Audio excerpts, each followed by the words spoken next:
නම් සැනසුණු සිතක් නොව තවත් ඇතිදැයි කිව නොවේ නිවන් මග මට පසක් වූවා ඔබේ සදහම් දෙසුමිනේ ඔබේ සදහම් දෙසුමිනේ.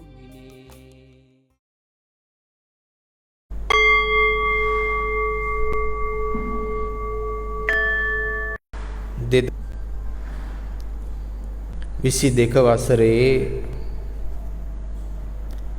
දෙවෙනි මාසේ 20 වෙනිදා භාවනා වැඩසටහන අප ඉදිරියේ සිටින පින්නතුන් මෙන්ම ලෝකවාසී ධර්ම ශ්‍රවණය කරන සියලු දෙනාම ධර්ම ගෞරවයේ ඇති ශ්‍රද්ධාවන්ත ගුණවන්ත දෙලව යහපත පිණිස වැඩ කරන පිරිසක් හැටියට අපි පිළිගන්නවා.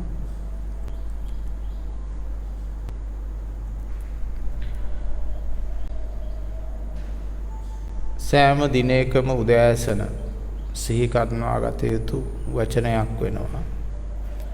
ඒ වගේම ධර්ම ශ්‍රවණය කරන සෑම මොහොතකදීම සිහි කැඳවා ගත යුතු යම් වචනයක් වේද ඒ තමයි බුද්ධෝත්පාදෝ දුර්ලභෝ ලෝකස්මින් කියන මේ වචනය. අපේ පින්නතුන්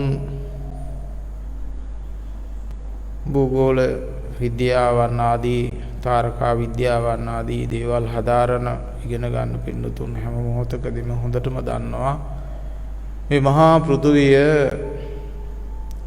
මිලියන ගණන් පවතිනවා.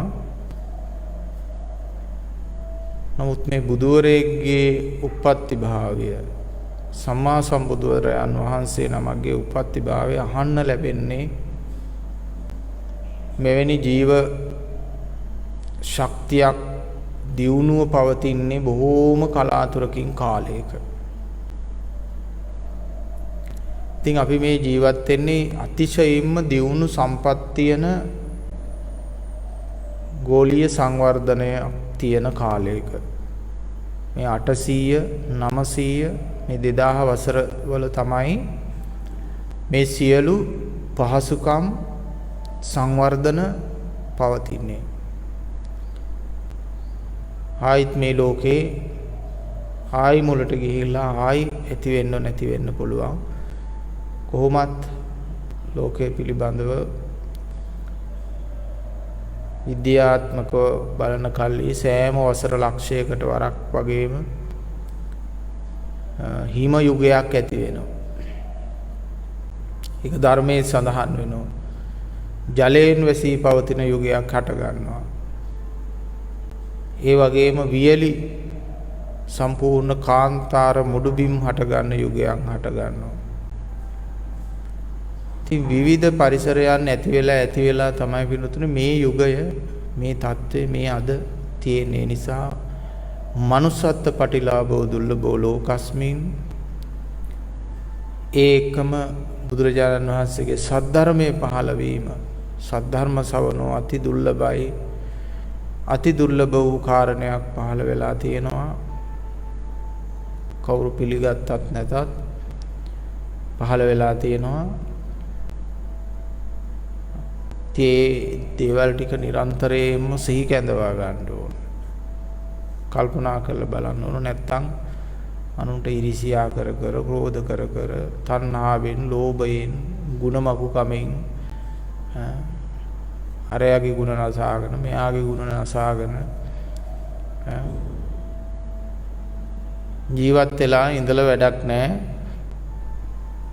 ජීවිතේ Tamanට ලැබිලා තියෙන සියලු දෙනාටම අවුරුදු 80ක් 90ක් 100ක් උපරිමයකට ලං වෙන්න.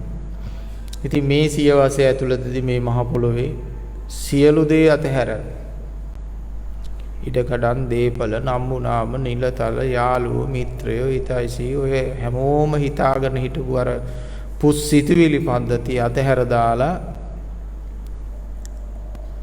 මේ ලෝකෙන් සියලු දේයින් සදාට සමුගෙන යනවා. ආයි විඥාන ධාතුවක් තිබුණොත් ආයි සංසාරේ යම් තැනක අල්ලගෙන ආයි අල්ල ගැනීම පුරුදු කරනවා. ඉතින් මේ ජීවත් වෙන කාලයේදී මානව සත්වයා ඒ මානවයාටම අවබෝධ කර ගැනීමේ හැකියාව කුසලතාවයේ පවතින්නේ එකම සත්වයකට පමණයි. ඒ තමයි මේ මනුෂ්‍ය සත්වයා. අනිත් සත්තු ඉන්නවා. ඒ සත්තුන්ගේ ඉඳුරන් ටිකට අවශ්‍ය කරන දේවල් ටික ලබාගෙන ඒ සතුන් ජීවත් වෙනවා පමණයි. කනවා බොනවා පවතිනවා.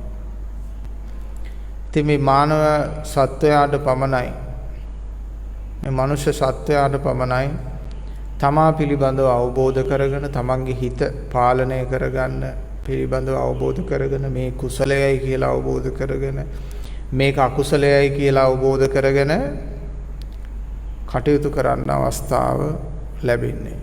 ඉතින් ඒ නිසා මේ අවස්ථාව පින්නතුන් ප්‍රයෝජනයට ගන්න තමන්ගේ ජීවිතය පරිපූර්ණ කර ගැනීම උදෙසා. සචිත්ත පරියෝදපනං ඒතම් බුද්ධානුශාසනං. එතකොට බණ අහන්න නෙමෙයි ඇවිල්ලා තියෙන්නේ පින්නතුන්, සද්ධර්මය අහන්න නෙමෙයි මෙතෙන්ට ඇවිල්ලා තියෙන්නේ. තමන්ගේ හිත දිහා බලන්න. තමන් කරන ලෝභකම්, තමන් කරන ද්වේෂකම්, තමන් කරන මෝහකම්, තමන් සසරට බැඳිච්ච හැටි, මෙන්න මේ ටික බලන්න තමයි මෙතෙන්ට ඇවිල්ලා තියෙන්නේ. ඒ ටික බලාගෙන ඉන්න කෙනෙකුට තමයි ධර්මයේ අනුශාසනය තියෙන්නේ. එහෙනම් ලෝභ දේශ මොහ නැත්තම් මෙහෙ එන්න ඕනේ නෑනේ. ලෝභ දේශ මොහ පිරිච්ච නිසා තමයි මෙතෙන්ට එන්නේ. දැන් භාණ්ඩ රිපෙයාර් කරන මධ්‍යස්ථානයකට භාණ්ඩයක් ගෙනින් දෙන්නේ භාණ්ඩේ කැඩුනහම. කැඩිලා නැත්තුව හොඳ භාණ්ඩ ගෙනින් දෙන්නේ නෑනේ මේව රිපෙයාර් කරලා දෙන්න කියලා. කැඩුනහම අඩුපාඩුවක් වුණාම වාහනේ උනත් ගෙනින් දෙන්නේ ඒක කැඩුනහම තමයි මේක ආයෙ රිපෙයාර් කරලා දෙන්න කියලා. අන්න ඒ වගේ වින්නතුන්ලාගේ හිතත් රිපෙයාර් කරන මධ්‍යස්ථානයක් හැටියට තමයි මෙඩිටේෂන් මධ්‍යස්ථාන, මෙඩිටේෂන් සෙන්ටර්ස් තියෙන්නේ ඒකට. මෙඩිටේෂන් සෙන්ටර්ස් තියෙන එකට එතෙන්ට එන්නේ තමන්ගේ හිත කැඩිච්ච නිසා, බිඳිච්ච නිසා, අගුණ දුර්වලකම් තියෙන නිසා ඒ තියෙන දේවල් හදා ගන්න තමයි එන්නේ. වෙන වාහනයක් වගේ දෙයක් නම් තවත් කාර්මිකයෙකුට සම්පූර්ණයෙන්ම වගකීම අරගෙන ඒක හදන්න පුළුවන්. ඒත් මේ මනස නැමැති එන්ජිම හදා ගන්න නම් කාර්මිකයාට පමණක්ම බෑ. ඒ කියන්නේ දේශකයාට, අනුශාසකයාට විතරක්ම බෑ. මොකද මේ සිත මෙහෙයවන කෙනා තමන්. මේක හුදු අර එන්ජිමක කෑලි වගේ කෑලි ටිකක් නෙමෙයි. තමන්ටම ඌමනාවක් ඇති වෙන්න ඕන. තමන්ගේ දුක කුමක්ද කියලා අඳුන ගන්න, දුකෙන් නිදහස් වෙන්න, ඒ නිදහස් මාර්ගයේ Nirodhe දකින්න තමාටම කැමැත්තක් තියෙන්න ඕන. එහෙම නැත්නම් ඒ දේ සිද්ධ කරන්න බෑ. මොකද තමන්ගේ හිත හදාගන්නේ තමන්මයි. බුද්ධ බලයකට, ධර්ම බලයකට, මහරහතන් වහන්සේලාගේ තියෙන බලයකටවත් තව කෙනෙක්ගේ හිතක් එහෙම හදන්න බෑ. තමන්ගේම කැමැත්තෙන් තමයි තමන්ගේ හිත හදා ගන්නවද, වනසවා ගන්නවද, අපායට යනවද, දුගතියට යනවද, දිව්‍ය ලෝකයට යනවද, බ්‍රහ්ම ලෝකයට යනවද, නිවන් දකින්නවද, මෙතන අවසන් වෙනවද කියන එක තීරණය වෙන්නේ තමන්ගේම කැමැත්ත මත. තමන්ගේම කැමැත්ත මත. තමන්ටම හිත අත්හරින්නත් උවමනයි. තමන්ම විසින් අල්ලගෙනත් ඉන්නවා. ඒක හරියට පින්නතුනේ තමන්ගේම එක අතකින් යමක් අල්ලගෙන අනිත් අතින් ඒක අත්හරින්න උත්සාහ කරනවා වගේ වැඩක්. දැන් අපිට කියනෝනේ මෙච්චර කෙලස් තියෙනවා, මෙච්චර දේවල් තියෙනවා, මේව අත්හැරගන්නේ කොහොමද කියලා. ඒක හරියට පින්නතුනේ ගැඹුරින් පරිශ්‍රණය කර කලෙහි මටම වැටහිච්ච දෙයක් තමයි පින්නතුනේ. අපි එක භාණ්ඩයක් මෙහෙම අල්ල ගන්නවා එක අතකින්. එක අතකින් අල්ලගෙන අනිත් අතින් මේ අතින් අත්හරින්න කැමති, මේ අතින් අල්ල ගන්න කැමති. මේ දෙන්න මේ අදිනවා මෙහෙම. හැබැයි මේ දෙන්නම එක්කෙනා. ඉතින් එක්කෙනෙක්ගේ පාර්ශවයේ විතරක් අරගෙන කියනවා මම මේ සියල්ලම අත්හරින්න කැමති. ඒ වුණාට ආම්දුරුනේ අත්හැරෙන්නේ නැහනේ. අත්හැරෙන්නේ නැත්තේ මොකද එක පාර්ශවයකින් අල්ලගෙන අදිනවා, තව පාර්ශවයකින් ඒක ගලවන්න අදිනවා. ඉතින් මෙන්න මේ ඇලීම් ගැටීම් දෙක තමයි මිනිස්සෙක් තුළ පවතින්නේ. එක පැත්තකින් ගැටීම, එක පැත්තකින් ඇලීම, එක පැත්තකින් නිදහස් වීම, එක පැත්තකින් අල්ල ගැනීම. මේක ඉතින් සුරාසුර යුද්ධය කියලාත් පෙන්වනවා පින්නතුනේ. ඉතින් තමන්මයි, තමන්ගේ වංචාකාරය තමන්මයි, වෙන කවුරුවත් නෙමෙයි. ඒවා ගැලවෙන්න කැමති කියනවා. එක පැත්තක ගැලවෙන්නේ නැති ධර්මතාව වර්ධනය කරනවා, තව පැත්තක ගැලවෙන්න ඕනේ කියලා නිකන් මනසක් හදා ගන්නවා, කියවනවා විතරයි. ඉතින් මෙන්න මේ தත්ත්වය හොඳට තේරුම් අරගෙන තමන්ගේ ආධ්‍යාත්මයේ වශයෙන්ම ගැඹුරින්ම ලේයට මස් නහර වලින්ම අත්හැරීම, ඉවත් වීම, සියල්ලකින් දුරු වීම පුරුදු කරන්න ඕන, පුහුණු වෙන්න ඕන. කොහොමද ඒව කරන්න පුළුවන්කම තියෙන්නේ? ආදීනවය බැලීමෙන්. ඕනම බැඳීමක්, ඕනම ක්ලේශයක්, ඕනම ධර්මතාවයක්, ඕනම අගුණ දුර්වලකමක් අයින් කරන්න පුළුවන්කම තියෙන එකම දේ තමයි ආදීනවේ බැලීමෙන්. ඉතින් ওই ආදීනවේ බලනවා කියන එක තේරෙන්නේ නැත්නම් තමන්ගේ උපතේ ඉඳලා මරණය දක්වාම දිගට හිතාගෙන යන්න. ඊට පස්සේ තමන් දැන් මේ 2022 වසරනේ, 2032, 2042, 2052, 2062 දැන් තමන් කොහෙද ඉන්නේ කියලා බලන්න. ඒක නිකන් උඩින් බලලා හරියන්නේ නැහැ. ඒක අපේ ආධ්‍යාත්මයට තේරෙන්න හොඳට බලන්න ඕන. බැලුවාම තමයි අර සිත අතාරින්නේ පින්නතුනේ.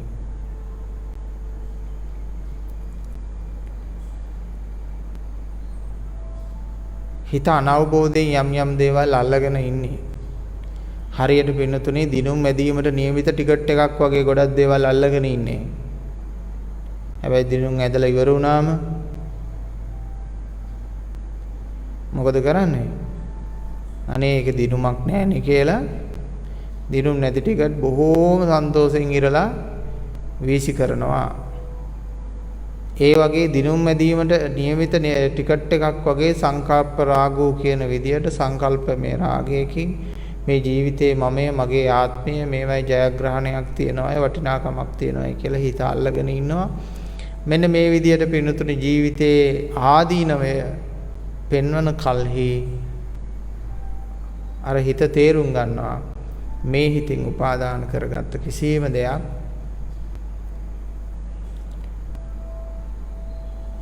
ඵලදායී දෙයක් නොවේ, නිෂ්ඵලයි කියලා.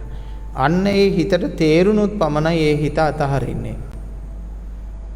ඉතින් පින්නතුන් ගොඩාක් දෙනෙක් වාසය කරන්නේ සිතිවිලි එක්ක. සිත කියන එක දිහාවට හැරිලවත් නැහැ. සිත කියන්නේ ඊට වඩා ගැඹුරින් ඉඳගෙන වෛරය, ක්‍රෝධය, ඉරිසියාව, තණ්හාව පතුරවා ගන්න, පතුරවන, නිෂ්පාදනය කරන තැන. ඒක බොහෝම ගැඹුරේ තියෙන්නේ. සිතිවිලි මට්ටමින් හැදුනට මදි අර ගැඹුරේම තියෙන සිත පිරිසිදු කරන්න නැතුව. තුවාලයක් උඩින් සනීප කළාට මදි ඒ තුවාලයේ තියෙන ගැඹුර සනීප කරන්න නැතුව. අන්න ඒ වගේ පින්නතුනේ මේ හිතෙත් එහෙමයි. මේ හිතේ තියෙන හිත් පතුල සෝපත් කරන්න නැතුව සිතිවිලි මට්ටම භාවනාවන් වලින් හදාගත්තට වැඩක් නැහැ. ඒවා පෙන්වන්නේ తాවකාලික තදංග ප්‍රහාණ හැටියට. කොහොමද හිත තේරුම් ගන්න? හිත දිහා බලාගෙන ඉන්න ඕන. හිතේ හැසිරීම ගැන බලාගෙන ඉන්න ඕන.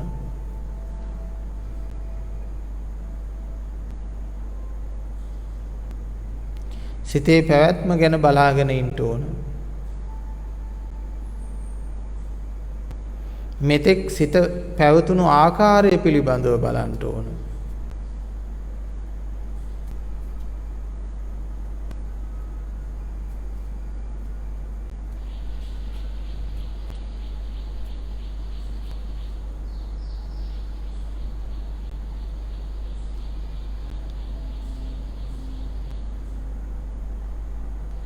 හොඳම දෙයක් තමයි පින්වත්නි මෙතෙක් ජීවිත කාලේ සිත පැවතුණු ස්වභාවය පිළිබඳව බලන එක. මෙතෙක් කාලයක් මගේ හිත හැසිරුණා මෙන්න මේ විදිහේ වැඩ කරගෙන. මෙන්න මේ විදිහට හැසිරුනේ. තමන්ගේ හිත අව්‍යාජ ලෙසම දන්නවනේ තමන්. ඒක පිට අය දන්නේ නැති වුණාට, ඒක අන් අය දන්නේ නැති වුණාට, තමන්ගේ ළඟම ඉන්න ස්වාමියා හරි භාර්යාව හරි දන්නේ නැති වුණාට, තමන්ගේ හිත හොඳටම දන්නේ තමන්. එහෙනම් මෙතෙක් කාලයක් හැසිරෙච්ච විදිය මෙන්න මේකයි හිත.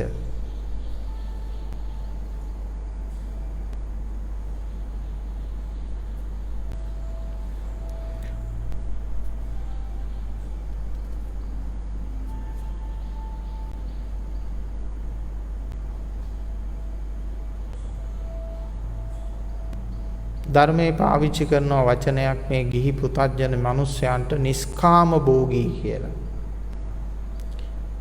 ඒ කියන්නේ කිසිම ඵලයක් නැති, කිසිම හරයක් නැති මිරිඟුවක් පස්සේ දුවන සත්තු පිරිසක් හැටියට තමයි දකින්නේ නිස්කාම භෝගී සත්වයෝ. ඒ කියන්නේ හරයක් ලබන්නේ බලාපොරොත්තු වන සැපය, බලාපොරොත්තු වෙන සුවය, බලාපොරොත්තු වෙන සාර්ථකත්වය, බලාපොරොත්තු වෙන කිසි දෙයක් මේකේ කෙලවර ලබන්නේ නැහැ. මේක තේරුම් ගන්න තියෙන දහමක් පින්නතුනේ. එහෙම නැතුව මේ ජීවිතේ අවාසනාවන්ත කරගන්න තියෙන දෙයක් නෙමෙයි. ඔබ මිනිස්සෙක් හැටියට ජීවත් වෙන්න යුතුයකම්, වගකීම් සහ ලෝක චාරිත්‍ර ධර්මات එක්ක ජීවත් වෙන්න. නමුත් දැනගන්න, යථා අවබෝධය කරන්න මේ හැමදේම අයිති මහ පොළොවට. එහෙම නැත්නම් විශ්වයට.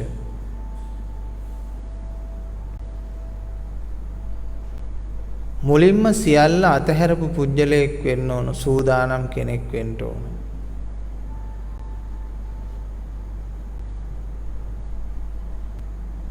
මට මේ ලෝකේ රැඳෙන්න අහවල් කාරණේ තියනවා කියලා කියන්න බෑ හිතපතුලෙන්. වංචනික ලෙස යම් දේවල් කියන්නත් ලෑස්ති වෙන්න හොඳ නෑ. සියල්ලම අල්ලගෙන බොරුවට කියනවා මං නම් අතහැරලා ඉන්නේ. මේ හිතෙන් ඔක්කොම අල්ලගෙන අතහැරලා ඉන්නේ. මට මේ කිසිම ආසාවක් නෑ.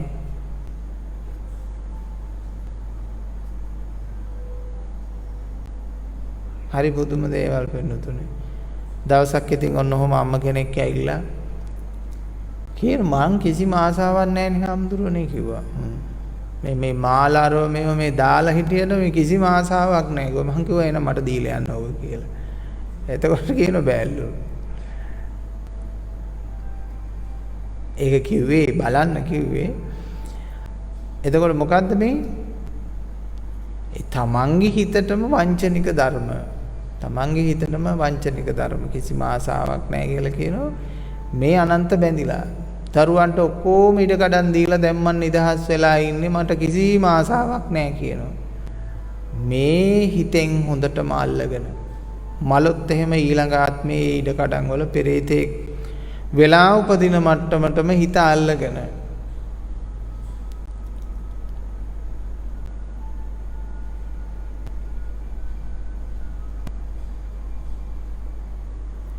හිත අල්ලගෙන ඉන්නේ. ඉතින් ඇයි තමන්ගේ හිතට තමන් වංචා කරන්නේ? එසා තමන්ගේ හිතට තමන් වංචා කරන්න එපා පින්වත්නි. තමන්ගේ හිතට එකඟව තමන් කටයුතු කරන්න වග බලා ගන්න ඕන. තියෙනවා නම් තියෙනවා, නැත්තම් නැහැ. ඒක සිතට එකඟවයි. ඒක හාමුදුරුවන්ට පේන්න කියන්නවත්, සභාවට පේන්න කියන්නවත් නෙමෙයි. ඒක තමාගේම පෞද්ගලික දෙයක්. සුද්ධි අසුද්ධි පච්චත්තං ඥාඤ්ඤෝ අඤ්ඤ විසෝදේ. වෙන කෙනෙකුට තමන්ගේ පිරිසුදුකම අපිරිසුදුකම කියන්න බෑ. ඒක කියන්න පුළුවන්කම තියෙන්නේ තමන්ටමයි. අශේෂ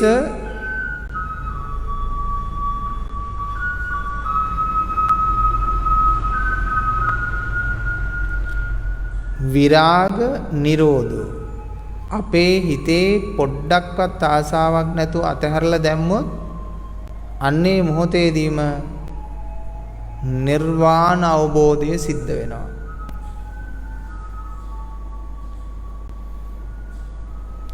ආසාව ක්‍රියාත්මක වෙන මාර්ග පහයි. ඒ තමයි රූප මාර්ගය, වේදනා මාර්ගය, රූප වේදනා, සංඥා මාර්ගය, සංකාර මාර්ගය, විඥාන මාර්ගය කියන මෙන්න මේ මාර්ග පහෙන් තමයි ඔබට මේ උපාදානයන් සිද්ධ වෙන්නේ. මෙන්න මේ මාර්ග පහේ එකක්වත් නැත්තම්, පොඩ්ඩක්වත් නැත්තම් වේදනා මාත්‍රයකින්වත්, සංඥා මාත්‍රයකින්වත්, සංකාර මාත්‍රයකින්වත්, විඥාන මාත්‍රයකින්වත් උපාදාන මාත්‍රයක්වත් නැත්තම් මේ මාර්ග පහෙන් ඒ මොහොතේම නිර්වාණ අවබෝධය සිද්ධ වෙනවා. එහෙමනම් ඔබට සත්‍ය අවබෝධ වෙලා නැත්තේ මොකද්ද හේතුව කියලා බැලුවොත් හේතුව තමයි උපාදානය. සත්‍ය අවබෝධ නොවූ ඕනෑම කෙනෙක්ගේ හේතුව තමයි උපාදානය, තණ්හා වැඩි. පිටින් නෙමෙයි ගලවන්නේ මේවා. නැම රූප උපාදානය හොඳ නැහැ කියලා ඇස් දෙක පියන් ඉඳලා එහෙම වෙන්නේ නැහැ. හිතෙන් ගලවන්න ඕන. ශබ්ද උපාදානය හොඳ නැහැ කියලා කන් වල පුළුන් කෑලි ගහගෙන ඉඳලා එනම් බීරන්ට එනම් උපාදානෙ නැති වෙන්න එපා. එහෙනම් ගැඩිවිලෙකුට උපාදානෙ නැති වෙන්න එපා. උඩ පේන මට්ටමට ඇහක් කනක් නාසයක් දිවක් ශරීරයක් නැහනේ. කූඩැල්ලෙකුට හරි. එහෙම නෙමෙයි වෙනතුනේ. සිතෙනුයි ගලවන්න ඕන. සමහර දේවල් වෙනතුනේ හිතෙන් ගලවන්න පුළුවන් හරි අපූර්ව විදියට. අපි කියනවා කෙනෙකුට අන්නාසි ගෙඩියක් කන්න ආසාවක් තියෙනවා. අපි කියනවා දැන් ආසාව දුරු කරන්න කියලානේ කියන්නේ. එතකොට කෙනෙක් හිතනවා අන්නාසි නොකා ඉඳීම තමයි ආසාව දුරු කිරීම කියලා. නෑ, සමහර වෙලාවට අන්නාසි කෑම නිසා එයාගේ ආසාව දුරු වෙලා යනවා. ඊට පස්සේ ඒ ගැන සිතන සංකල්පනාව නැති වෙලා යනවා. ඒ බුද්ධ කාලයේදී අර කකුළු මස් වළඳන්න ආසාවක් ඇති වුණු භික්ෂුවගෙන් මේ කතාව අපිට මනාව කියවෙලා. ඒක කාලේ විරුණාට පස්සේ හිත නිදහස් වෙනවා. කොච්චර බණ ඇහුවත් අර භික්ෂුවට අර ආහාර තෘෂ්ණාවක් තිබුණා. ඒ ආහාර තෘෂ්ණාව නිසා එයාට සසරින් ගැලවෙන්න බෑ. ඉතින් ආහාර තෘෂ්ණාව විදර්ශනා කළා දුරු කරන්න පුළුවන් දෙයක්ද කියලා බැලුවා. නෑ, ඒක අමාරුයි. ලේසි මාර්ගය තමයි මෙයාට මේ ආහාරය ලබා දෙන්න පුළුවන්. ලබා දුන්නට පස්සේ එතනින් පස්සේ මෙයාගේ හිත ගැලවෙනවා. අන්න ඒ වගේ සමහර කාර්යය තියෙන ජීවිතේ. දරුවන්ට ඉඩකඩම් ලියලා දෙනකන් ගැලවෙන්න බෑ. එක්ක දරුවෝ විවාහ කරලා දෙනකන් Tamanට හිතෙන් ගැලවෙන්න බෑ. දරුමල්ලෝ අත්හැර දාලා ගැලවෙන්න බෑ. ඔන්න ඔහොම හිතේ විවිධ ප්‍රශ්න තියෙන අය ඉන්නවා. මට එක මහත්මයෙක් කිව්වා ස්වාමීන් වහන්සේ මම මේ අතහැරගෙන යන ගමනේදී මට එක තැනකදී බැඳීම හිර වුණා කිව්වා. ඒ කියන්නේ මට අත්හරින්න බැරි තැනක මං හිර වුණා කිව්වා. මොකද්ද කියලා අහුවාම එයාගේ නෝනයි දරු දෙන්නයි තමයි එයාට මේ බැඳීම. මේකෙන් ගැලවෙන්න මම දැන් කල්පනා කරනවා, වෙරළයිනට කියලා කල්පනා කරනවා, හුදකලාවේ කල්පනා කරනවා මම මේගොල්ලන්ගෙන් ගැලවෙන්නේ කොහොමද? මේ බාහිරින් ගැලවෙන්න නෙමෙයි, හිත ගලව ගන්න. මොකද හිත ගලව ගන්න නැතුව නිවන් දකින්න බෑනේ. හොඳට කල්පනා කරගෙන යනකොට උපායක් මතක් වෙනවා මෙයාට මේකෙන් ගැලවෙන්න. මට ගැලවෙන්න බැරි ඇයි කියලා එයා අහනවා හිතෙන්. එතකොට මේ මහත්මයාගේ හිතට එනවා ඒගොල්ලන්ගේ පැවැත්ම අඩාල වෙයි. නෝනට මේ ජීවත් වෙන්න ක්‍රමයක් නැති වෙයි, දරුවන්ගේ අධ්‍යාපන කටයුතු අඩාල වෙයි ආදී වශයෙන් මෙයාට හිතෙනවා. අන්න ඒක තමයි එයාට ගැලවෙන්න බැරි වගකීම නිසා ගැලවෙන්න බෑ කියන මට්ටම තමයි මෙයාට මේ හිතට එන්නේ හොඳට. ඊට පස්සේ එතුමා කල්පනා කරනවා හරි දැන් මෙහෙම හිටියත් කොයි වෙලාවක වුණත් අපි මරණයෙන් හරි අනතුරකින් හරිත් නැති වෙන්න පුළුවන් නේ, ලෙඩ රෝග වලින්. එතකොට මම මේකෙන් කොහොමද ගැලවෙන්නේ? එතකොට ඒක සුරක්ෂිත කරන්නේ කොහොමද කියලා කල්පනා කරනකොට මෙයාට මතක් වෙනවා ඒ අය වෙනුවෙන් හොඳ ලයිෆ් ඉන්ෂුරන්ස් එකක් දාන්න ඕන කියලා. දරුවෝ වෙනුවෙන්, දරුවන්ගේ අධ්‍යාපන කටයුතු වෙනුවෙන්, ඒ වගේම තමන්ගේ නෝන වෙනුවෙන් තමන්ට මොනවා හරි අනතුරක් වෙලා නැති වුණොත් එහෙම තමන්ට මේ ලැබෙන වැටුපකින් අද යා ලබලා ගන්න වැටුපකටත් වඩා වැටුපක්, ඊටත් වඩා දෙගුණ තුන්ගුණයකින් වැඩි දෙයක් මේ දරුවන්ට නෝනට ජීවිත කාලෙම හම්බ වෙන විදියට තමයි මේ රක්ෂණ ක්‍රමය හැදුවේ. ඊට පස්සේ මෙයා කියනවා දැන් ඔන්න ගැලවෙන්න පුළුවන් කියලා සංඥාවක් ආවා. අන්න ඒ වගේ පින්නතුනේ ජීවිතේ ගැලවෙන්න මාර්ගය එයා හොයා ගන්නවා බුද්ධිමත්ව. හොඳ බුද්ධිමත් ක්‍රියාවලියක්. ඉතින් ලංකාවේ රක්ෂණ සමාගම් නම් අවුරුදු 10ක් වෙනකොට සමහර වෙලාවට රැස් කරන් යන ඒවාත් තියෙනවනේ. ඉතින් සමහර රටවල් වල එහෙම නැහැ. ඒ රාජ්‍ය ගවර්න්මන්ට් ඒවා බොහොම පරිස්සමට වගකීමෙන් යුක්තව තියෙන ඒවා තියෙනවා. ඉතින් ඒ නිසා ඒගොල්ලන්ට ඒක හරියටම විශ්වාසයි. ඒක මේ එක අකුලන් යන බැංකු නෙමෙයි තියෙන්නේ. ඉතින් ඒ නිසා මේගොල්ලෝ හිත ගලව ගන්න. මම කියන්නේ හැමෝටම මේක කරන්න කියලා. මොකද හැමෝගෙම බැඳීම මේක නෙමෙයි.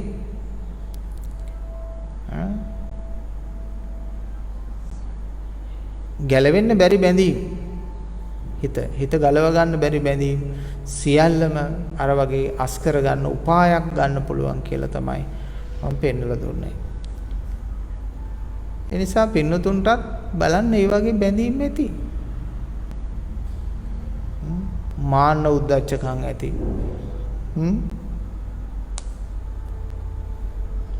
මාන්න උද්දච්චකම් යන හොඳම දේ තමයි ওই පබ්ලිෂ් වැසිකිලි හරි හොදන්න ඕන ගිහිල්ලා. මේ මං උද්දච්චකම අරින්නම් මේව කරනවා කියලා තේරුම් ගන්න ඕන. දැන් මට මතකයි අපේ වයසට ගියපු ස්වාමින් වහන්සේ කෙනෙක් රෝහලක තමන්ගේ මල මුත්‍රා කැත ටික දිගටම හලාගෙන ගියාට පස්සේ විශාල ගඳක් හමන මල පහ පද්ධතිය තිබුණේ. ඉතින් එයාගේ කලින් හිටපු නෝනලා දරුවෝ පවා ගඳට දිව්වා රෝහලේ. ඉන්න සුද්ධ පවිත්‍ර කරන්න ඉන්න මිනිස්සයාත් බෑ කිව්වා. කීයකටවත් බෑ කිව්වා මේක කරන්න. ඊට පස්සේ සාත්තුවට හිටපු මටත් ඕන නම් පිටිපැත්තේ ගේට්ටුවෙන් පැනලා යන්න තිබ්බා. මටත් ඕක කරන්න බෑ කියලා. මම මොකෝ මුදලටවත් කැපවීමක්වත් එහෙම අනිවාර්යෙන් කරන්න ඕනේ කියලා කැප වෙච්ච කෙනෙක් නෙමෙයිනේ මම. එයා උදව්වකට බලන්න ඇවිල්ලා ඉන්නේ. එවිට වෙනතේ අපේ මනසත් පස්ස ගහුවා. පස්ස ගහනකොට මම කිව්වේ හරි. උඹේ මාන්න උද්දච්චකම් නැති වෙන්න, සංසාරේ යථා ස්වභාවය තේරෙන්න, ජීවිතේ යථා ස්වභාවය තේරෙන්න අස්කරපම් මේක. කාටද කියන්නේ? මම මගේ හිතටම කියනවා. තේරුණානේ? අස්කරපම් මේක කියලා කියන හිතට. ඉතින් බොහොම අමාරුවෙන් බාහිර විඥානයේ විශාල මේකට පිළිකුලක් දක්වමින් අප්‍රසාදයක් දක්වමින් වමනේට එමින් නමුදු අර ගැඹුරු හිතට සංසාරයේ නියම ස්වභාවය පෙන්වන්න බලහත්කාරයෙන් කරවනවා මේක කරන්න කියලා. ඉතින් ඔය ඇත්තොත් එහෙම කරන්න. එයාවා මාන්න උද්දච්චකම් නැති වෙන්න ඔය පන්සලේ තියෙන වැසිකිලි ටික හරි හොදලා යන්න. එතකොට ඔක ඇරෙනවා. තේරුණාද? අතුපතු ගාලා යන්න. ඔය තනකොළ ටික ගලවලා යන්න. දැන් චූලපන්තක හමුදුරුවෝ මේ වැලිගොඩේ දන ගහගෙන හිටියනේ. ඒ දේවල් කරන්න පන්සලකට ගියාම එහෙම කරන්න. කටයුතු කරන්න. පිරිසුදු කරන්න. මල්ලාසන පිරිසුදු කරන්න. පිරිසුදු කරලා Tamanට අදිෂ්ඨානය කරන්න පුළුවන් මේ ආසනය පිරිසුදු කළා වගේ මගේ හිත පිරිසුදු වෙන්න ඕන කියලා. ලස්සනට මල් වට්ටි හදන්න. හදලා මේ මල් වට්ටිය වගේම මගේ හිතත් ලස්සන වෙන්න ඕන කියලා හිතන්න ඕන. එහෙම අදිෂ්ඨාන බල ඕන. මෙන්න මේ වගේ පුරුදු කිරීම පුහුණු කිරීම ඕන පින්නතුනේ. මේවා කියන්නේ මේ පන්සලේ තනකොළ ගලව ගන්න නෙමෙයි. පන්සලේ වැසිකිළිය හොදන්න නෙමෙයි. එහෙම කරනකොට ඇත්තෙන්ම එහෙම වෙනවා කියලා අපි අත්දැකලා තියෙනවා. තේරුණානේ? දැන් අපිත් ඉන්න භාවනා මධ්‍යස්ථානවල පොදු භාවනා මධ්‍යස්ථාන තිබුණා. ඒ තැන්වලදී ඇත්ත වශයෙන්ම මේ පොදු වැසිකිලි පද්ධතිය අපිට බෙදලා දීලා තියෙනවා සෝදන්න. එතකොට අපි තරුණයෝ හැටියට මහාන වෙන්න ඇවිල්ලා ඉන්න කාලෙදී අර වගේ හැමෝම යන වැසිකිලි පද්ධතියක් හොදන්න දුන්නාම ඇත්තෙන්ම හිත පරල වෙනවා. ඒ කියන්නේ මේ නිකම් බෑ බෑ වගේ කියන හැඟීමක් ඇති වෙනවා. අපි මේව කරන්නද ඇවිල්ලා තියෙන්නේ කියලා වගේ හැඟීමක් ඇති වෙනවා. ඇයි අපි මේව කරන්නේ කියලා හැඟීමක් ඇති වෙනවා. නමුත් එතෙන්ට හිත හදාගෙන අපේ මාන්නය දුරු වෙන්න, උද්දච්චකම දුරු වෙන්න, ලොකුකම් බහින්න අපි ඇත්තටම අරව කරන්න ඕන පිටුතුනි. ඒව කරනකොට අර තියෙන අනවශ්‍ය ජීවිතයේ තිබෙනා වූ පුහු පද්ධතියන් අපිට අපේ ජීවිතෙන් අයින් කරගන්න හැකියාව ලැබෙනවා පිටුතුනි. ඒක තමයි ජීවිතයේ යථාර්ථය.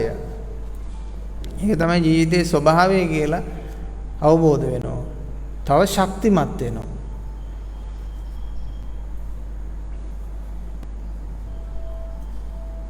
ඒ නිසා අන්න එහෙම හැකියාවක් තියෙන්න ඕන. ඒකනේ බුදුවරයෙකුට පුළුවන්නේ අර රෝගී වෙච්ච භික්ෂූන් වහන්සේලා සරව ගලවන කවුරුත් ලං වෙන්නේ නැති භික්ෂුවක් පවා සුවපත් කරානේ බුදුරජාණන් වහන්සේ. විවිධ රෝග වලින් පෙළෙච්ච.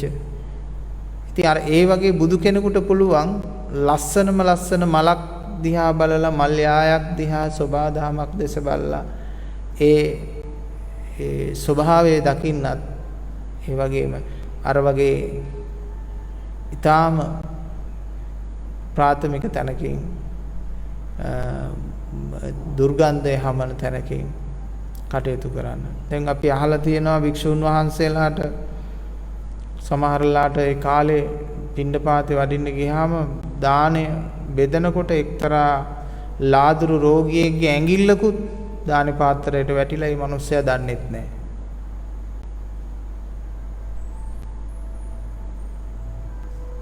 ඒ උන්වහන්සේ අර ඇඟිල්ල පැත්තකින් තියලා දානේ වැළඳුවා කියලා බණ පොතේ සඳහන් වෙනවා. ඉතින් කොට බලන්න ජීවිතේ කොච්චර පුහුණු කිරීමක් පුරුදු කිරීමක් ඒ සිත ඇතුලේ තිබුණද. මේ ගොඩාක් මේ වික්ෂුන් වහන්සේලා මහාන වෙච්ච අය මේ බොහෝම සිටුවරු රජවරු රාජ කුමාරවරු තමයි මේ නැති බැරි අය නෙමෙයි. හොඳට එවකට තිබුණු සම්පත් අතර ජීවත් වෙච්ච අය. ඇවිල්ලා පින්නතුනේ බලන්න ඒ හිත මොනතරම් සංයමයකටපත් කරලා තියෙනවද අවබෝධයකටපත් කරලා තියෙනවද කියලා. අන්න ඒ විදියට හුරු කරන්න ඕන පුරුදු කරන්න ඕන හිත පින්නතුනේ. ජීවිතේ දැකීමම තමයි අත්හැරීමට උපකාරක වෙන්නේ. යදා පඤ්ඤාය පස්සතිනි. මේ පවතින తত্ত্বය ස්වභාවය දැනගත්තාම අත්හැරෙනවා. මේ රැවටීමක් නේ තියෙන්නේ. ඔන්න හොඳ දිලිසෙන පේපර් එකකින් ඔතාපු මේ පෙට්ටියක් තියෙනවා.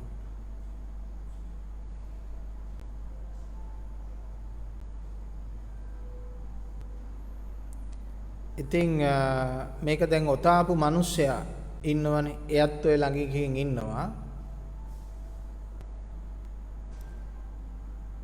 දැන් අයිතිකාරයෙක් නැති පෙට්ටියක් හැටියට ඕක ටිකක් ඈතින් තියෙනවා. ඉතින් තව තව වටපිටාවෙන් කට්ටිය එනවා. ආවහම හැමෝගෙම මේ ඇහැට ගැටෙනවා මේ බොහොම ලස්සන දිලිසෙන රත්තරන් පාට කවරයකින් ඔතලා තෑග්ගක් මෙන් සරසලා තියෙන පෙට්ටියක් පේනවා. ඉතින් හැමෝම මේ ගැන එක එක සංකල්ප ඇති කරගන්නවා. කෙසේ වෙතත් වටින දෙයක් ඇති, ලොකු වටින දෙයක් ඇති, පොඩි වටිනාකමක් ඇති. ආදි වශයෙන් එහෙම කල්පනා කරනවා. හැබැයි අර පෙට්ටිය උතාපු මිනිස්සයා විතරක් මේක දන්නවා. ඉතින් අර ආපු අයගෙන් එයා නොදන්න කෙනෙක් හැටියට අහනෝ මොනවද දන්නේ නැහැ නේද බොක්ස් එකේ ඇත්තේ. මොකක් හරි හොඳ වටින දෙයක් නම් ඇති. එක එක තීරණ කරනවා. එක එක තීරණ කරන්නේ කොහොමද? නොදක යථාර්ථය නොදක සංකල්ප ඇති කරනවා. සංකල්ප තුල තමයි වටිනාකම් ඇති වෙන්නේ. එහෙම නැතුව ලෝකේ වටිනාකම් නැහැනේ. සංකල්පය තුල තමයි වටිනාකම් ඇති වෙන්නේ. ඔය ඉඩකඩම් පිළිබඳව තියෙන සංකල්පය වැඩි වෙන තරමට ඒවයි වටිනාකම වැඩි.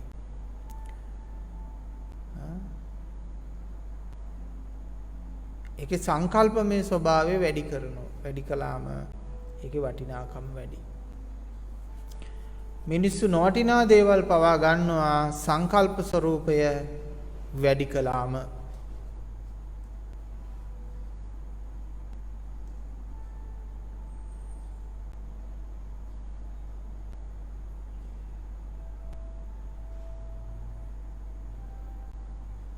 එහෙමනම් මේ ලෝකේම යම් බැඳීමක් පවතිනවා නම් ওই පැවතින්නේ යථා ස්වභාවය නොදන්නා කමින් තමයි ඒ සිත සංකල්ප ස්වરૂපයකින් සංකල්පයකින් එළි පවතින්නේ.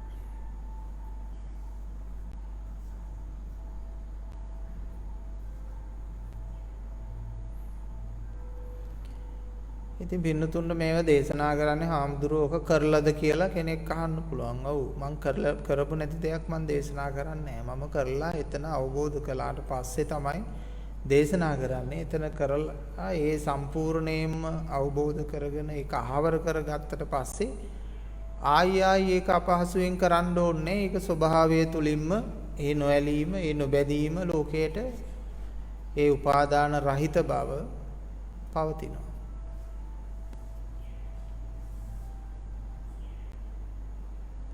ලෝකෝත්තර වෙනකන් තමයි කෙනෙක් දුක් විඳින්න ඕන. ලෝකෝත්තර වුණාට පස්සේ ආයි ප්‍රශ්නයක් නැහැ. ඒ සංසාර සාගරේ තරණය කළා. එහා පැත්තට ගියාට පස්සේ යාට ප්‍රශ්න නැහැ.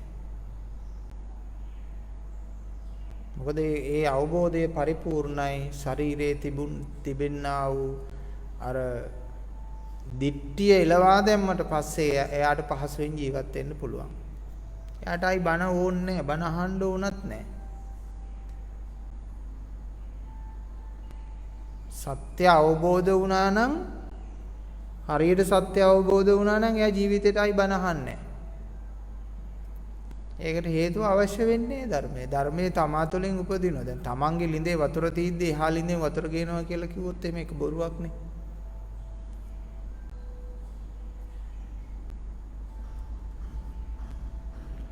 තමන්ගේ ළිඳේ වතුර තීද්දී මේ යන්නේ නැහනේ. තමන්ගේ ළිඳෙන්ම ධර්මයේ උපදින නිසා සද්ධර්මයේ පරිපූර්ණ කොට අවබෝධ වුණා නම් ආයි කිසිම කෙනෙක්ගේ බණක් ධර්මයක් අහන්න ඕනේ නැහැ එයාට. එයාට සැනසෙල්ල ජීවත් වෙන්න පුළුවන්. හාත්පස නිවීම Tamanට තියෙනවා.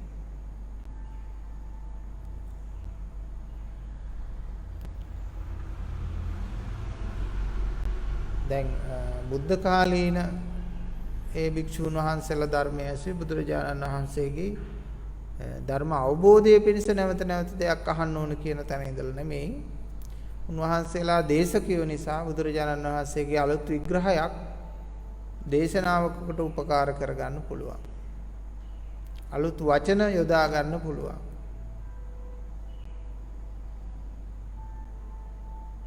ඒ ඇරෙන්න ඒකේ තවත් අවබෝධ කටයුත්තක් තියෙනවායි කියන අදහසින් නෙමෙයි උන්වහන්සේලා ධර්මයේ ශ්‍රවණය කළේ. මොකද උන්වහන්සේලා ඒකේ සංවිධායකයෝ සහ ඒ කටයුතු සංවිධානය කරන පවත්වන පිරිසක් නිසා ඒකට සහභාගී වෙලා සිටියා මිසක් දේශකයෝ හැටියට අපේ මහත්මයාගේ වර්තමාන අවබෝධයේ තත්වය පිළිබඳව ඉස්සෙල්ලා අපි කතා කරමු බලන්න.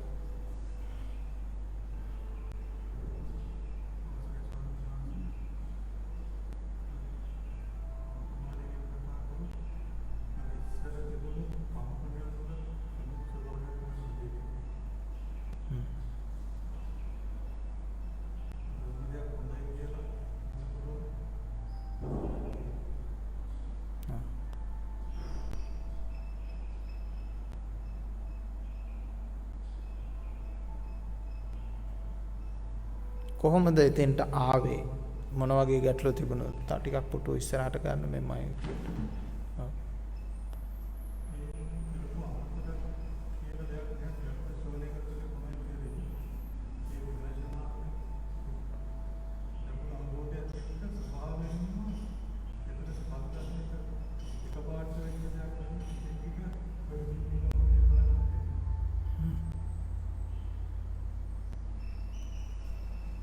ටිකෙන් ටික වෙච්ච ස්වභාවික තත්ත්වය.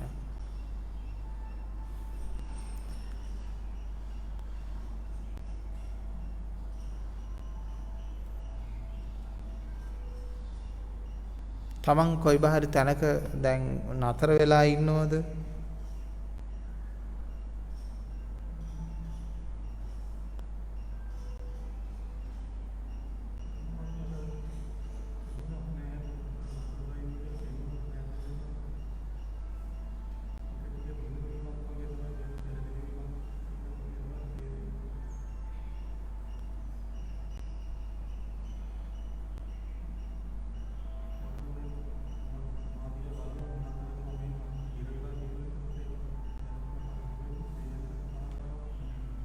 හිරවීමක් අහුවෙන්නේ නැහැ.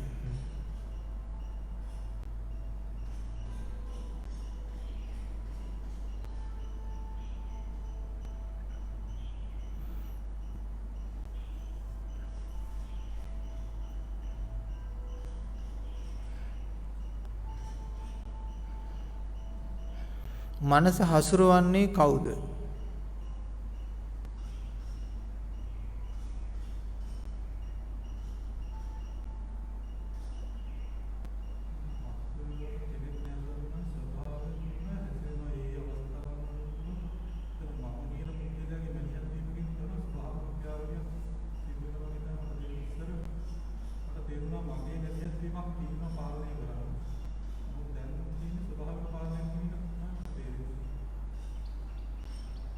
ස්වභාවික පාලනය.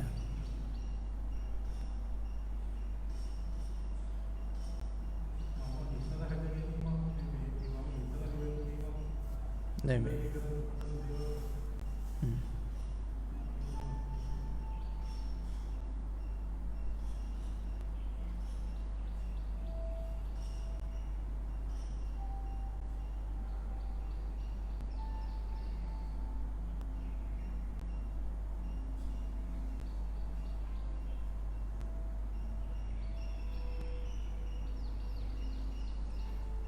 දැන් මේ ඉස්සර තිබුණනේ ස්වභාවික පාලනය නැති කාලයක්. මම පාලනය නේ.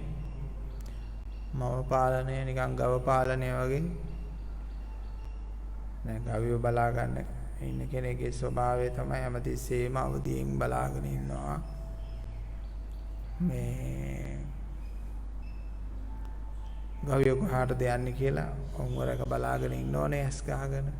එතකොට ඉස්සර මම පාලනය හැමදේම මම කරගන්න ඕන.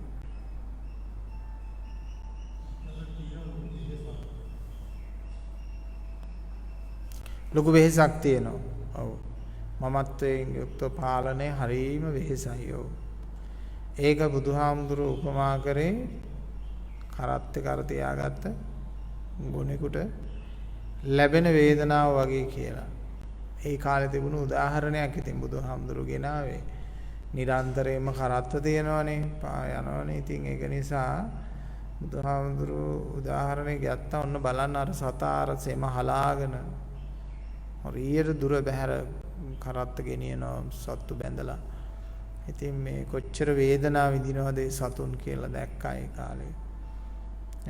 ඉතින් ඒ වගේ කිව්වා මේ මිනිස්යාගේ මේ මමත්වේ බැඳ ගැනීම නිසා හටගන්න වේදනා ටික.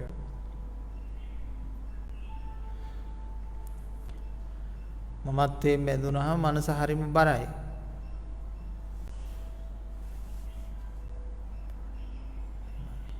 දැන් මමත්වයෙන් තොරව පාලනයකට ආවට පස්සේ යම් නිදහසක් නේ තියෙන්නේ. ඒ නිදහස තුල Tamanට කළ හැකි දේ මොනවද, කළ නොහැකි දේ මොකනවද, කොහොමද ඒක තේරුම් අරගෙන තියෙන්නේ නිදහස?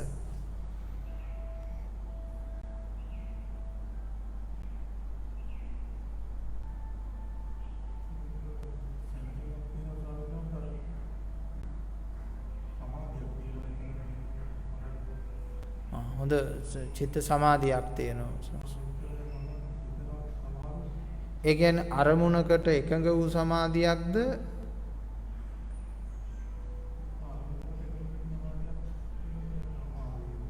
අරමුණකට එකඟ වූ සමාධියක් කියන්න අමාරුයි. අරමුණකින් තොර දෙයක්ද?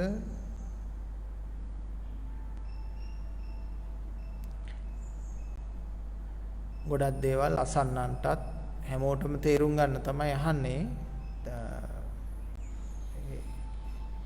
තමන්ට තියෙන ස්වභාවය අත්දැකීම ඒකට වැදගත්නේ.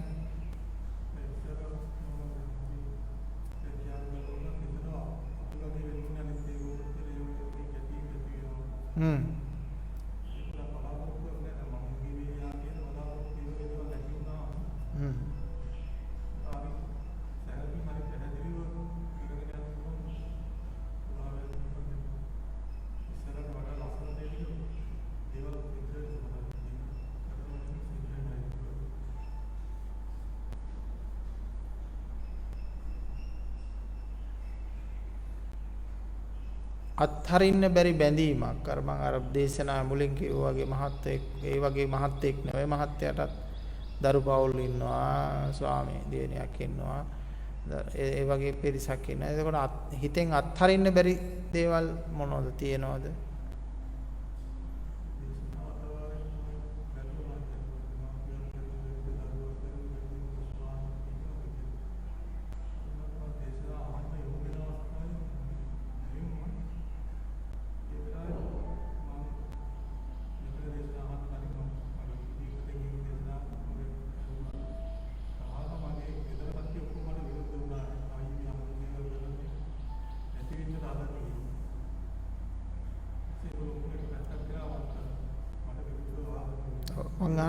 දැන් මේ මොහොතේ තියෙනවද අත්තරින්න බැරි බැඳීම්? සිතෙහි බැඳීම් නැත්තේ. සිතිවිලි අතර තියෙන වූ වේදනාව දැන් පංච උපාදානස්කන්ධය කියන එක අපේ මහත්තයා මේ අර ඒක තියෙනවා. අර උපාදාන කියන එක නැතුව රූප වේදනා සංඥා සංකාර විඥාන කියන එක පවතිනවා. උපාදාන කියන එක නැතුව ඔන්න අඳුන ගන්න. දැන් බුදුවරයන් වහන්සේ නමකටත් රූප ශබ්ද ගන්ධ රස ස්පර්ශ කියන එක දැනෙනවද නැද්ද? සාමාන්‍යයෙන් අපි දන්න විදිහටම දැනෙනවනේ. දැන් බුදුහාමුදුරුවෝ මේ පරිසරයේ සීතලයි කියනවා, මේ පරිසරයේ රස්නේ කියලා තියෙනවා, මේ ආහාරය බොහොම ප්‍රණීතයි කියලා තියෙනවා නේද? එතකොට මේ සිවුර හරිම මෘදුයි කියලා තියෙනවා, මේ පරිසරයේ හරි ලස්සනයි කියලා තියෙනවනේ තැන් වලදී. එතකොට පේනවා බුදු කෙනෙකුට මේ හැම දෙයක්ම විෂය වෙනවා. ඒ දේ ඒ විදිහටම ගන්නවා. මොකද්ද නැත්තේ? අවිද්‍යා සහගත බැඳීමක් උපාදානයකින් හටගන්නේ. මොකද විශිෂ්ට තැනකින් අවදි වෙලා තියෙනවා. දැන් මේක උදාහරණ දක්වලා තියෙන්නේ පුතඥය කියලා කියන්නේ අන්ධයෙක්. තේරුණාද? ආර්ය ශ්‍රාවකයෙක් කියලා කියන්නේ ඇස් පේන කෙනෙක්. ඔන්න ඔය විදිහට තමයි උදාහරණය දක්වන්නේ. දැන් බලන්න අන්ධ කෙනෙක් ගමනක් යනවා, ඇස් තියෙන කෙනෙක් ගමනක් යනවා. ඒ කියන්නේ ආර්ය ශ්‍රාවකයෙක් ගමනක් යනවා. ඒ වගේම එහෙම නැත්නම් පුතඥයෙකුත් ගමනක් යනවා. ඒ ගමන් දෙකේම වුන් අත්විඳීම් දෙක වෙනස්නේ.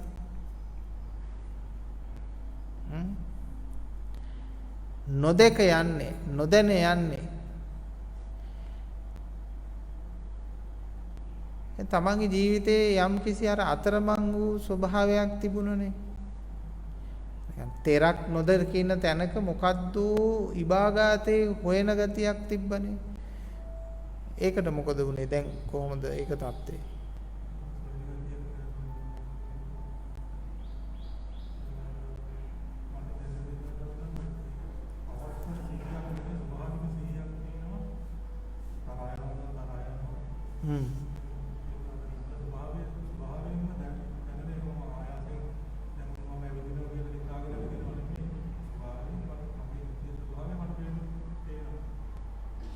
ඉතින් මේක හරි ඔය தත්ත්වයේ ඉඳගෙනත් අපේ මහත්තයා ගොඩාක් මේ අපිට පරීක්ෂා කරලා තේරුම් ගන්න දේවල් තියෙනවා.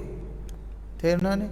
දැන් දවසක් මිනිස්සෙක් ආව මාත් ඒ කතා කරලා මගේ හිතේ යම්කිසි තද කේන්ති ස්වභාවයක් ලක්ෂණයක් ඔන්න මට තේරෙනවා. මොකද මිනිහා උඩින් හොඳින් චාප්පුවෙන් කතා කරනවා. දැඩි ද්වේෂාන්තික චිත්ත ස්වභාවයක් තේරෙනවා. ඒකෝට මම කල්පනා කරා මට මෙහෙම තරහ යනවද? මට මේ වගේ මේ පාත්මික මේ දේශාන්තික සිතිවිලි මට නෑනේ. එහෙම එකක් මට නෑනේ. මට යනවද එහෙම තරහ කියලා මම බැලුවා. බලනකොට මොකද්ද මෙතන මේ තියෙන්නේ? මම මේ කාලෙම අධ්‍යයනය කළා මේ තේරුම් ගත්ත දෙයක්. මේ තියෙන්නේ මට තරහ යන එකක් නෙමෙයි. අර මිනිස්සෙගේ තියෙන දැඩි ද්වේෂාන්තික මනස මේ ආකර්ෂණය වෙලා හිත දකින්නවා. තේරුණාද මේ ආර්ය ශ්‍රාවකයාට ගේ පත්තේටපත් වුණාට පස්සේ සුවිශේෂයෙන්ම වෙනදට වඩා වෙනදා ඉන්නේ තමන්ගේ ලෝකෙනේ. තමන්ට ලෝකයක් තියෙනවා ඒ ලෝකේ හිර වෙලා ඉන්නවා. දැන් මෙයා තමන්ගේ ලෝකයක් නැති නිසා අනුන්ගේ ලෝක තේරෙන ප්‍රභාවය වැඩි. තේරුණා නේද? ආර්ය භූමියටපත් වෙච්ච කෙනාට අනුන්ව තේරෙනව වැඩි. අනිත්‍යතේ තියෙනා වූ ලෝභ ගති, ද්වේෂ ගති, රාග ගති, මාන ගති, උද්ධච්ච ගති හොස් ගාලා ආකර්ෂණය වීමක් සිද්ධ වෙනවා. හැබැයි ඇලෙන්නේ නැහැ. නමුත් අර එයා ෆ්‍රී ඉන්න නිසා, නිදහසේ ඉන්න නිසා ඒව පේන ස්වභාවය වැඩි වෙනවා. ඉතින් අර ඒ වගේ මිනිස්සෙගේ අර ඕරා එක ආකර්ෂණය පවා වදිනකොට ඒක තමයි අපි තුලින් අපිට පේන්නේ. දැන් අපි කණ්ණාඩියක් නම් කවුරු හරි මේ කණ්ණාඩිය ළඟින් යනකොට එයාගේ රූපේ මේ කණ්ණාඩිය වැටෙනවනේ. අන්න ඒ වගේ දෙයක් වෙනවා. ඒ නිසා අපි තේරුම් කරගන්න ඕන මේ මා තුල තියෙන දේද එහෙම නැත්නම් මා තුලින් එයාගේ හිතේ තියෙනා උදේ දකින්න එකද කියලා. දකින්න එක තමයි වෙන්නේ ගොඩක් වෙලාවට. ආකර්ෂණය වෙන එක තමයි වෙන්නේ. මොකද මේ සිත වේගවත් ගැඹුරු හඳුනා ගැනීම සිද්ධ කරන්න පුරුදු කරපු හිතක්.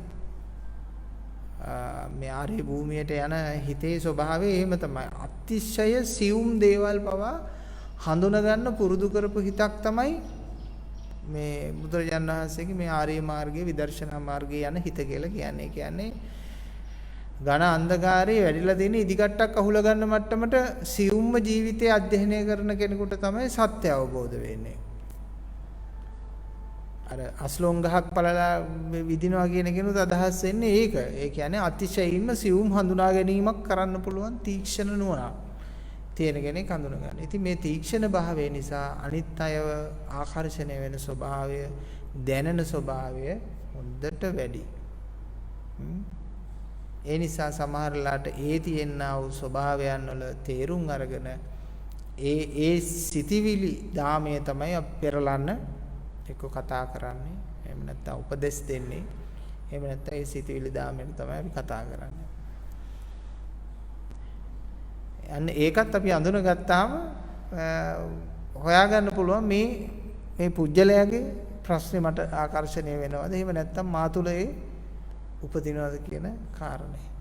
ඉතින් අර ඒ නිසා තවත් ඒ දේවල් දැනන දේවල් අපි නුවණින් බලන්න ඕන. අපිට හදන්න බැරි නම් අපි නිකන් වචනයක් පිට කරලා වැඩක් නැහැ නේ මිනිස්සුෙකුටනේ. දැන් අපි වචනයක් පිට කරනකොට අපි බලන්න ඕන මේ වචනේ ප්‍රතිඵලය මොකද්ද? මේ වචනේ ප්‍රතිඵලය මේ මිනිස්සයා හදන්න බෑ, මේ මිනිස්සයා අවිස්සෙනවා කියලා තේරෙනවා නම් තව මේ වචනේ පිට කරොත් එහෙම මොකද අපි කරන්න ඕන? ඒක පිට නොකර ඉන්නවා. මොකද නිරන්තරයෙන්ම ප්‍රතිඵලය දැකලා තමයි බුදුවරු කතා කරේ. ප්‍රතිඵලය දැකලා තමයි බුදුරජාණන් වහන්සේ වඩින්නේ ගමන. ප්‍රතිඵලය දැකලා තමයි ධර්ම දේශනාව පටන් ගන්න. ප්‍රතිඵලය දැකලා තමයි මිනිස්සයාට කතා කරන්න එන්නේ කියලා. දැන් අඟුලිමාල හම්බ වෙන්නේ යන්නේ ප්‍රතිඵලය දැකලා. නැත්තම් මේ කඩුවෙන් ගහනවා කියලා දැක්කම යන්නේ නැහැ.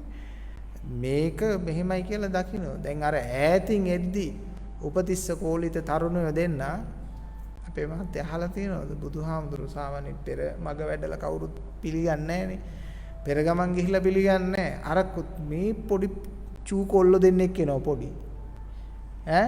මේ කොල්ල දෙන්නෙක් එනවා මේ චූටි කොල්ල දෙන්න පිළිගන්නේ ඉස්සරහට යනවා බුදුහාමුදුරු. ඉස්සරහට මේ එන්නේ කවුද? මේ එන්නේ මගේ අගසව් දෙන අනාගතේ. තේරුණා නේද? එතකොට බුදු කෙනෙක් සම්පූර්ණයෙන් දැකලා වැඩ කරලා තියෙන දැකලා තියෙන. එතකොට දේවදත්ත මහාන කරගත්තේ මොකද කියන ප්‍රශ්නේ ඇහුවා බුදුහාමුදුරන්ගෙන්. දැකලා නෙවෙයිද මහාන කරගත්තේ. ඔබ දැනගන්න බෑ ඔය වගේ හතුරෙක් වෙනවා කියලා බුදුරජාණන් වහන්සේ දේශනා කරා. දැකලා තමයි මහාන කරගත්තේ කිව්වා. මොකද කියලා ඇහුවා. මෙයා මහාන කරගෙන මේක ඇතුලේ මෙහෙම ප්‍රශ්නයක් වෙනකොට මිනිස්සු හිතනවා මේක අභ්‍යන්තර ප්‍රශ්නයක්, ඒක ගැටලුවක් නෑ. එයත් බුද්ධ ශාසනය ඇතුළෙම බුදු වෙන දරපු වෙහසක් නේ තියෙන්නේ. හැබැයි මෙයා මහාන කරගත්තේ නැත්තම් මෙයා පිටින් ඉඳගෙන මේ ශාසනයට විශාල හානියක් කරනවා. ඒ හානිය වැළකුණා මෙයා මහාන කරගෙන තබා ගත්ත නිසා. එහෙනම් බුදු කෙනෙක් දැකලා තියෙනවා. ඊළඟට අර තුන්ද සූකරයන්ව දමනය කරන්න බුදුහාමුදුරු වඩින්නේ නැහැ. ඇයි මොකද දැක්කා. මහා කරුණිකයි ආනන්ද හාමුදුරුවෝ බුදුරජාණන් වහන්සේ මහා කරුණිකද? ඔව් මහා කරුණිකයි. ඇයි එහෙනම් අර තුන්ද සූකරට බණ කියන්න යන්නේ නැත්තේ? මහා කරුණික නිසා. තේරුණාද? මහා කරුණික නිසා තුන්ද සූකරට බණ කියන්නේ. දැන් සමහර මිනිස්සුන්ට ඇයි අනුශාසනා කරන්නේ නැත්තේ හාමුදුරුවෝ කියලා අහුවොත් මට කියන්න තියෙන මහා කරුණාව නිසා. නේද? උතුමා ඇයි ආවල් මනුස්සයත් එක්ක කතා කරන්නේ නැත්තේ? ඇයි මේ මනුස්සයට උපදේශයක් දෙන්න යන්නේ නැත්තේ? මහා කරුණික නිසා. අපිටත් මහා කරුණාවක් තියෙනවා. බුදුහාමුදුරන්ගේ වගේ නැතුණාට කරුණාවක් තියෙනවනේ. ඒ කරුණාව නිසා මොකද ඒ උපදේශය දෙන්න ගියාම මේ මනුස්සයා ඇවිස්සෙනවා නා. ඒ මනුස්සයාගේ පාපේ දෙගුණේ තුන්ගුණේ වෙනවා. අපි මොකටද ඔක අවුස්සන්නේ නේද? ඒ නිසා එහෙම කරන්න ඕමනාවක් නැහැ කියලා. ඒකට බුදුරජාණන් වහන්සේ එතෙන්ට වැඩම කරේ නැත්තේත් මහා කරුණාව නිසා.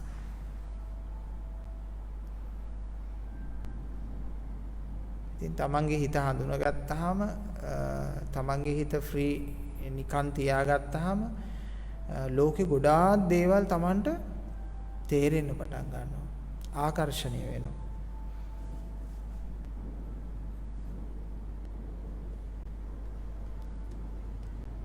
දැන් මිනිස්යන්ට වඩා නිදහස් මනසක් තියාගෙන ඉන්නවා තිරිසන් සතු. ඒකෙන් ගැඹුරු අධ්‍යයනයක් කළා තමයි තේරුම් කරගන්න ඕන. ඒගොල්ලන්ගේ ලෝකෙ හිටියට මේ සංකල්පමේ අනාගත මහා පොදි බැඳීම් නැන්නේ තිරිසන් සතුන්ට. එදා වේලා ඒගොල්ලෝ හම්බ කරගත්ත කෑව බොහොම සන්තෝෂයෙන් හිටියා. ඉතින් ඒ ආකර්ෂණය එහෙම වැඩි කියලා තමයි තේරෙනවා. මොකද හේතුව මූද ගොඩ ගලනකොට හිමින් සැරේ ඔක්කොම සත්තු ටික කැලේ දුවන්නේ කොහොමද? ගලන්න කලින් එතකොට මේ ගිනි කඳු හිමින් සැරේ පුපුරන්න පටන් ගන්නකොට මේ පලාතේ ඉන්න ඔක්කොම කුරුල්ලෝ ටික සත්තු ටික පොඩි ගෙම්බෝ ටික ඔක්කොම දුවන්නේ කොහොමද? ඒ සත්තුන්ට ඒක දැනලා තියෙනවා. එතකොට වැස්සක් වහින්න කිට්ටු වෙනකොට වැහි කුරුල්ලා කොහොමද ඔච්චර අහසේ හොගාල පියාම ඉන්නේ. එතකොට අන්නේ නිමිති වලින් අපේ ගොවියා අපේ හිටපු මාන පැරන්න අන්න ඉගෙන ගත්තා. අන්න වහින්නයි හදන්නේ. මේ කූඹි ටික ගුල් වලට යනකොට හරි පායන්නයි හදන්නේ. මේ කූඹි ගුල් වලින් එළියට එනකොට දකින්නවා මේ දැන් වහින්නයි හදන්නේ. ආදි වශයෙන් කොහොමද ඒගොල්ලෝ දැනගන්නේ ඒවා? එහෙනම් ස්වභාව ධර්මයේ පිළිබඳව විශාල මේ ආකර්ශනීය නීතියක් හඳුනා ගැනීමේ පද්ධතියක් ඔවුන් ළඟ තියෙනවා. ස්වභාවික ක්‍රියාවලියක්, ස්වභාවික මෙහෙයවීමක්. අන්නේ ස්වභාවික මෙහෙයවීමේ පද්ධතියේ තියෙන ඒක දියුණු අවස්ථාවක් අර මානවයට අහිමි වෙච්ච අවස්ථාවක් ආයි ලැබෙනවා.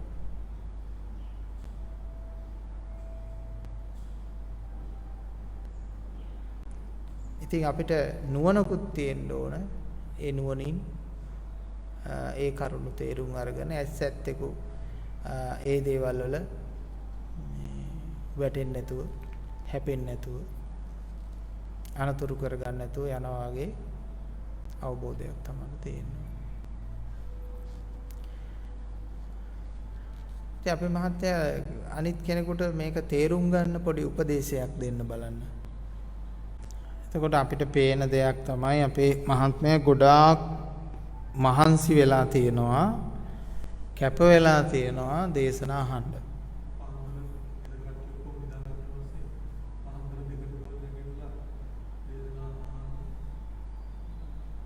පුරුදු වෙලා තියෙනවා. හරි. ධර්ම අවබෝධය කරගත්ත හැම කෙනෙක්ගේම ජීවිතේ දක්නට තියෙන ලක්ෂණයක් තමයි රාත්‍රී නැගිටලා 2-3ට පවා ධර්මය අහන එක, නිරන්තරයෙන් ඉඩකඩ තියෙන වෙලාවල ධර්මය අහන එක, පරිශ්‍රණය කරන එක වගේ දේවල් කැපවීම කරලා තියෙනවා. ඒ කියන්නේ මේ තෙන්ට ඇවිල්ලා බණ ටිකක් අහලා විතරක් නෙමෙයි. විශේෂ ධර්ම කරුණු තේරුම් කර ගැනීම සඳහා අතිශයින්ම තමන්ගේ නුවණ මෙහෙවල තියෙනවා. ඒක තමයි තියෙන යථාර්ථය. එහෙමනම් බුදුහාමුදුරු දේශනා කරපු දේ ඇත්ත. මාර්ගඵල ලබන්නට නම් නිවන් දකින්නට නම් කරගත යුතු වැඩපිළිවෙල කල්යාණ මිත්‍රත්වය, සද්ධර්ම ශ්‍රවණය, යෝනිසෝ මනසිකාරය, ධම්මානුධම්ම ප්‍රතිපත්තිය. ධම්මානුධම්ම ප්‍රතිපත්තිය කියන්නේ මේ ශරීරයෙන් කරන එකක් නෙමෙයි. හිත හැඩ ගහ ගන්නවා සත්‍යයට අනුව. සචිත්ත පරියෝදපනන්නේ. ඉතින් මේ ශරීරයේ හැඩ ගහන බුද්ධාගමක් ඇවිල්ලා තමයි මේ මිනිසුන්ට නිවනක් නැත්තේ. ශරීරය අකුලන් ඉන්නෝ හිත කොහෙදෝ ගිහිල්ලා වල්මත් වෙලා. එහෙම නෙමෙයි. ශරීරේ කොහේ තිබ්බක් කමන්නේ හිත දියා ගන්න. දැන් සමහර වෙලාවට සමහර අය සිල්වහන්ත වෙලා නෝනා එක කාමරයක දාලා මාත්‍ය තව කාමරයක ඉන්නවා. හිත වෙන කොහෙක ඉන්නවා. ශරීර දෙක දෙපැත්තේ සිල් සමාදන් වෙලා. එහෙම නෙමෙයි. තමන්ගේ නෝනා ඇඳේ හිටියට කමන්නේ. තමන්ගේ හිත ජීවිතේ තේරුම් ගන්න උත්සාහ කරන්න ඕන. මේ අර වගේ මේ අර මෝඩ විදියට වැඩ කරන එක නෙමෙයි ඕන. දරුවන්ගේ බැඳීම් ඕනේ නැහැ කියලා කරලා දරුවෝ ඈත් කරලා දාලා කැලේ යන්න නෙමෙයි තියෙන්නේ. තමන්ගේ දරුවෝ වඩාගෙන කරේ තියාගෙන ඉඳි තමයි ජීවිතය අවබෝධ කරගන්න පුළුවන්. වටහා ගන්න පුළුවන්. ඒ නිසා මේ සිත වටහා ගැනීමයි තියෙන්නේ. නොබැඳීම කියලා කියන්නේ ඒවට වෛර කිරීමක් නෙමෙයි. ඒ නිසා මේ බුදුදහමේ කියවෙන අපූර්ව නොබැඳීම තමන් අඳුන ගන්න. බුදුදහමේ පෙන්눔 කරන නොබැඳීම අතහැරීම කරන්න සංකල්පයක් ඕනේ නැහැ. දැන් මම මේකට කාටද කියන්න පුළුවන් මේකට බැඳිලාද නැද්ද කියලා මම.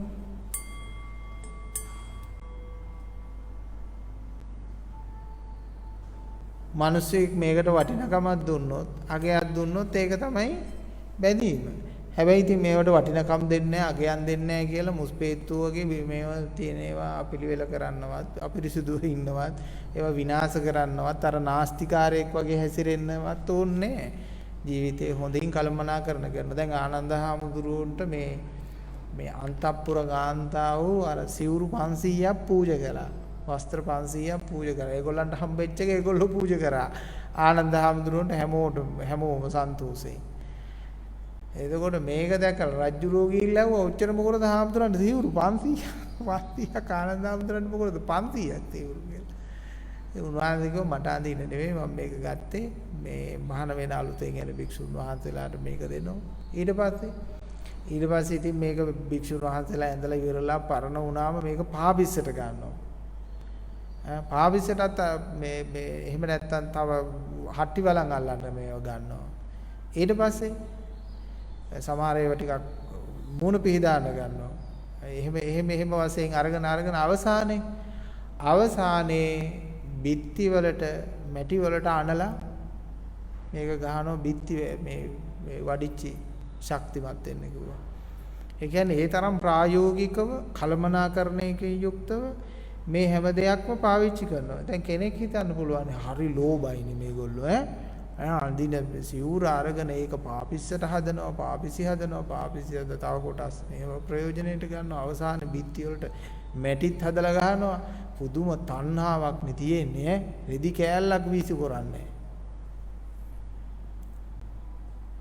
ඒකනේ පන්තල් වල හාමුදුරුවන්ට තණ්හාව නැතුව ඉන්න කියලා කිව්වම ආන්තලා බලු බෙට්ටක්වත් අයින් කරන්නේ ඔය ඉන්නේ එනේ අපි වුණත් කිව්වා මම ඕකනවත් ආත නැහැ මට ඕක වැඩක් නැහැ මෙහෙම කිව්වා හරි ෂෝක් හාමුදුරු හරි ශ්‍රේෂ්ඨයි කියලා කියනවා අපිට ඇත්ත වශයෙන්ම මේ කාලකන්ණි මනසක් තියෙන උන් තමයි එහෙම කියන්නේ ජීවිතේ කිසිම පිළිවෙලක් නැතුව තමගේ ගේ දොර අතුපතු ගා ගන්න නැතුව හැඩ කර ගන්න නැතුව ලස්සන කර ගන්න නැතුව ජීවිත අනාගත සැලැස්මවල් කළමනාකරණවල් හදාගන්නේ නැතුව ජීවිතේ දරුවන්ට අනාගතය වෙනුවෙන් ඉඩමක් අඩමක් අරන් දාලා තියන්නේ නැතුව ඒ දරුවන්ට මහ පොළොවේ ඉන්න තැනක් තියෙන්න බෑ අනාගතේ දරුවෙක් හැදුවා නම් මං කියන්නේ ඒ දරුවට වහාම එවලෙම පර්චේස් 10ක් ගන්න ඕන මොකද ඒ දරුවා නන්නත්තර වෙනවනේ ඉන්න තැනක් අනාගතේ නැති වෙන්නේ දරුවෙක් හැදුවා නම් ඒ දරුවා වෙනුවෙන් පර්චේස් 10ක් ගන්න මම මේ දන්න මේ ડોක්ටර් කෙනෙක් ඉන්නවා එයා දරුවෝ කීප දෙනෙක් හැදුවා දරුවෝ කීප දෙනා හදලා එවලම දරුවෝ කීප දෙනාට ඒ ළඟින් ඉඩම් කැලි කීපයක් අරන් දාලා දැම්මා. දැන් දන්නවා මේ දරුවට මේ හිටුව මේ දරුවට මේ හිටුව. මේක අපේ ගෙදර. අපි වයසට යනකම් ඉන්නේ. ඉතින් දරුවෙක් හැදුවා නම් ඒ වගේ දෙයක් කරන්නත් හැකියාවක් තියෙන්න ඕන. ඊට පස්සේ ඒක අනාගතයේ වෙනකොට ආයෝජනයකුත් වෙලා වටිනාකමකුත් වෙලා ඕනනම් එතනින් හැදුවා නැත්නම් ඒක විකුණලා ඒහා සමාන තැනකින් ගත්තා. ගන්න පුළුවන්කම තියෙනවා. ඉතින් මෙන්න මේ වගේ හරි මේ හොඳ සැලැස්මවල් ඇතුව ජීවිතේ ජීවත් කරගන්නවා අර මේ සත්‍ය අවබෝධ කරගත්තාම. නැත්තම් පින්නතුනේ අර නිකම් පටලවා ගත්ත කාලකන්ණි ප්‍රතිපත්ති ටිකක් ඔළුවේ දාගත්තොත් ඒ මිනිස්සයා එලවත් පිරිහලා මෙලවත් පිරිහලා ඉතින් ඔබතුමාගේ ඥාති ඒ කාලේ විරුද්ධ වෙච්ච එක සාධාරණයි මං කියන විදිහ. මොකද ඔවුන් හිතන්නේ මේ ඇත්තට වශයෙන්ම අර ජීවිත විනාශ කරගන්න භාවනා ප්‍රතිපත්ති වලට තමයි මේක යන්නේ කියලා තමයි ඒගොල්ලන්ගේ ඔළුවේ තියෙන්නේ.